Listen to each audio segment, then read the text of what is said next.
शाम आप कह रहे थे भागवत कथा के बारे में। पंडित जी हम, पंडित जी बोले हाँ कह रहे थे। तो मुखिया बोले देखो ये मेरे छोटे छोटे बच्चा बैठे हैं, ऐसा करो बच्चे कह रहे हैं कि हम तो कथा देखेंगे, तो ऐसा करो ये कथा दिखा दो। तो पंडित जी बोले देखो मुखिया जी हमारे गुरु ने कथा दिखाने के लिए नहीं सिखाई, हमारे गुरु ने कथा सुनाने के लिए बताई है, हम सुना सकते हैं। तो मुखिया बोले जा कोई बात भाई, हमारे गांव में हमारी चौपाल पे हमने भोजन दिया, हमने बिस्तर दिया, हमारे बच्चे कह रहे हैं कि बाबा हम तो कथा देखेंगे, तो इन्हें कथा दिखाओ। पंडित जी कहने लगे देखो मुखिया जी हम कथा सुनाते हैं दिखाते नहीं है। मुखिया बोले देखो हम जो कहेंगे वो करना पड़ेगा, क्योंकि मेरे बच्चे कहते हैं हम तो भागवत कथा देखेंगे, तो इन्हें दिखाओ। तो पंडित जी बोले देखो हम कथा दिखाते नहीं हम सुनाते हैं। एकदम से मुखिया जी को क्रोध आ गया और मुखिया जी के कोने में रलठा टिका हुआ था। मुखिया जी ने रलठा उठाया और उठा करके खड़े हो गए और मेरे भैया एकदम से ऐसे करके पकड़ बांधा और पकड़ बांध करके अब मुखिया जी बोले पंडित जी से क्या बताओ कथा दिखा रहे हो कि नहीं दिखा रहे हो? तो पंडित जी बोले हम कथा दिखा नहीं पाते सुना पाते। सो मेरे भैया धर के एकदम से रलठा चलाओ, पंडित जी ने ऊपर ऐसे करके पकड़ लिया। क्यों पंडित जी नौजवान थे, गुलगुल से पड़ गए थे, शरीर में ऐसे करके उंगली निकल रही थी, बच शरीर था। तो जैसे ही पंडित जी के ऊपर मुखिया ने लाठी चलाई है तो ऊपर पंडित जी ने ले ले झटका मारा तो मुखिया जी ने मुंह के बाद गिर पड़े, मुंह के बाद गिर पड़े मेरे भैया। मुखिया जी फिर उठे, फिर एकदम से पंडित जी के ऊपर धार पड़े, हाथापाई होने लगी।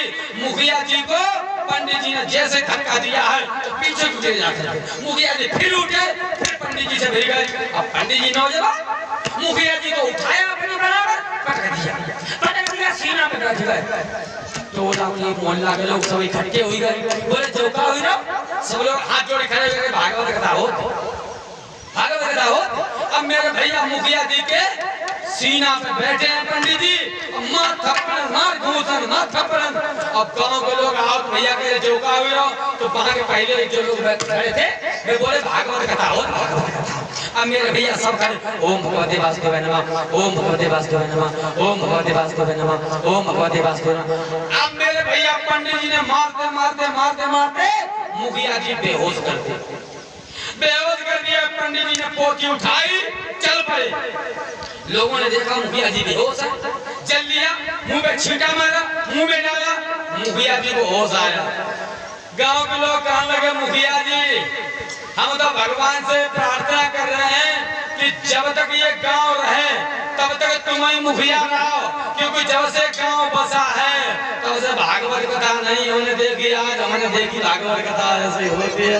मुखिया कहने लगे चुप रहो, हमारी हड्डी में सुरमा बनी, तुम कह रहे भागवत देखे लगो।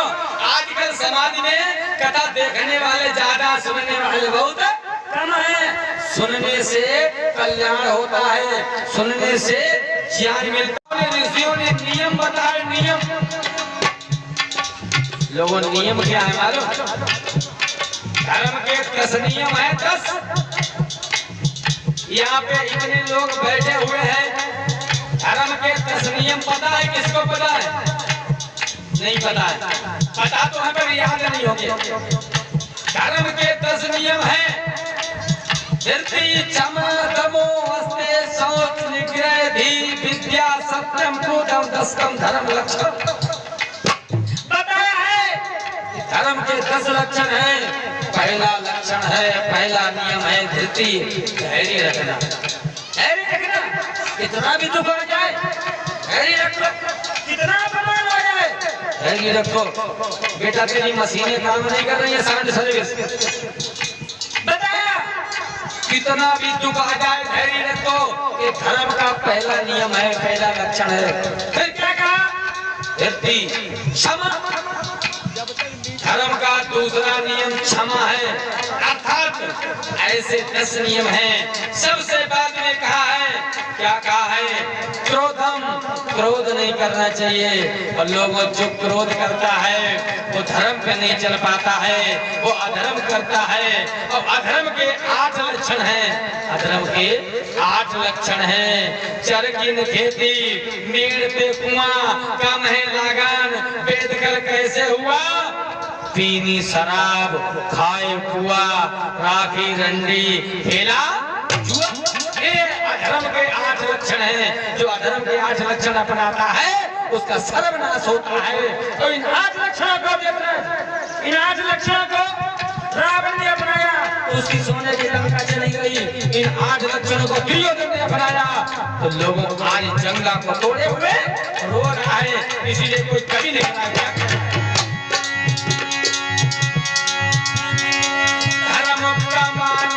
जग में आए, खोटे कर्मों से जरियो, जो नियम बनाए ऋषियों ने तुम मानते आए नहीं हो।